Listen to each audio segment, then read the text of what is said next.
আজকে রিভিউ হবে হলো গেমারদের জন্য কম বাজেটের সেরা হেডসেটের। এই হেডসেটটি আমি ব্যবহার করছি প্রায় 1 মাস যাবত। প্রাইস অনুযায়ী এটা পারফরমেন্স এবং আমার এক্সপিরিয়েন্স ভালো মন্দ দিক এবং গেমারদের জন্য এটা কেমন হবে সেটা এই ভিডিওতে এক্সপ্লেন করব। So let's begin.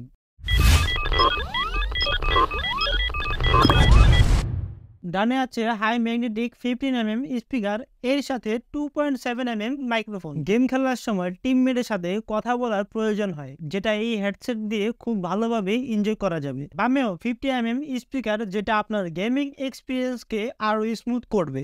মাইক্রোফোনটা কিন্তু প্লাস্টিকের না, তাই চাইলে মন মতো মুভ করতে পারবেন। স্পিকারের সাথে পাচ্ছেন কুল শেপ RGB লাইট। আর হ্যাঁ, ফোনটা কিন্তু অনেক সফট, দীর্ঘক্ষণ গেম খেললে বা মিউজিক শুনলে বিরক্তি বোধ হবে না। উপরে আছে দুইটি ব্যান্ড, একটি হলো ফোম আর একটি হলো মেটালের তৈরি। ফোমের যেটা আছে সেটা আপনার মাথা অনুযায়ী অটোমেটিক অ্যাডজাস্ট হয়ে যাবে, আর মেটালের যেটা আছে সেটা হেডসেটটিকে ভেঙে যাওয়া থেকে রক্ষা করবে। সেন্সিটিভিটি আছে হলো 108+3 dB, যেটা গেমের মুভমেন্ট অনুযায়ী খুব ফাস্ট কাজ করবে। আর রেসপন্স ফ্রিকোয়েন্সি আছে হলো 20 Hz to 20K Hz। হেডসেটটির কেবল আছে হলো 2 মিটারের এবং 3.5mm অডিও জ্যাক আছে।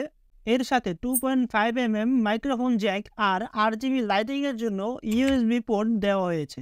তো হেডসেটটি যেহেতু অনেক ফিচার দিচ্ছে এবং মেটালের তৈরি, তার জন্য একটু ভারী মনে হতে পারে। বেশিক্ষণ গেম বা মিউজিক শুনলে একটু আনইজি ফিল হতে পারে। বাকি দাম অনুযায়ী বলা যায় এটাই বেস্ট। ও হ্যাঁ, এটা প্রাইসটাই তো বলা হয়নি। বিডি শপে আপনারা এটা 1150 টাকায় পেয়ে যাবেন।